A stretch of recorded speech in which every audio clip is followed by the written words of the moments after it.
तकियावाड भंडारा हा तकियावाड कडून नागपूर रोडला जाणारा रोड आहे।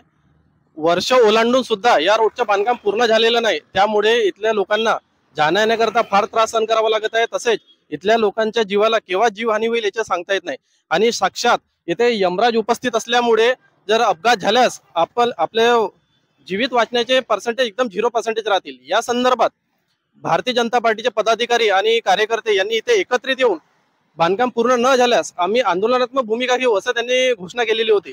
पण आम्ही वारंवार पीडब्ल्यूडीला सांगत असतो, पण पीडब्ल्यूडी याच्यावर कारवाई करत नाही। निश्चितच याच्यानंतर पीडब्ल्यूडीने याच्यावर कारवाई केली नाही, सुरक्षेची व्यवस्था लावल्या नाही तर पुन्हा आम्ही मोठं आंदोलन करू आणि पीडब्ल्यूडीच्या कार्यालयाला कुलूप ठोकू। भारतीय जनता पार्टीच्या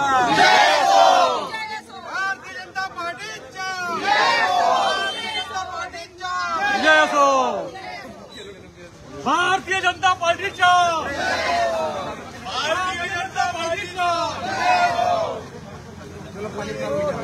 डॉक्टर बाबासाहेब आंबेडकरांनी सांगितलं होतं, शिका, संघटित व्हा आणि संघर्ष करा। पण इथे भारतीय जनता पार्टीकडून बिनकामाचा संघर्ष केला जात आहे। ज्यांनी संघर्ष करायला पाहिजे काँग्रेस पार्टी, आम आदमी पार्टी, ते संघर्ष न करता भारतीय जनता पार्टी संघर्ष करत आहे। कारण केंद्रामध्ये भारतीय जनता पार्टी आहे, स्टेटमध्ये पण भारतीय जनता पार्टीचे सरकार आहे आणि पीडब्ल्यूडी बांधकाम विभाग पण भारतीय जनता पार्टीच्या कडे आहे। तर भारतीय जनता पार्टी ही कोणाविरुद्ध संघर्ष करणार, कोणाविरुद्ध आंदोलन करणार हे स्पष्ट झालेलं नाही आणि ही या प्रकारे ते लोक इथल्या लोकांची दिशाभूल करत आहेत।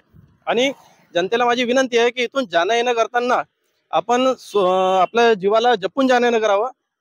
हे रोडची परिस्थिती बघा।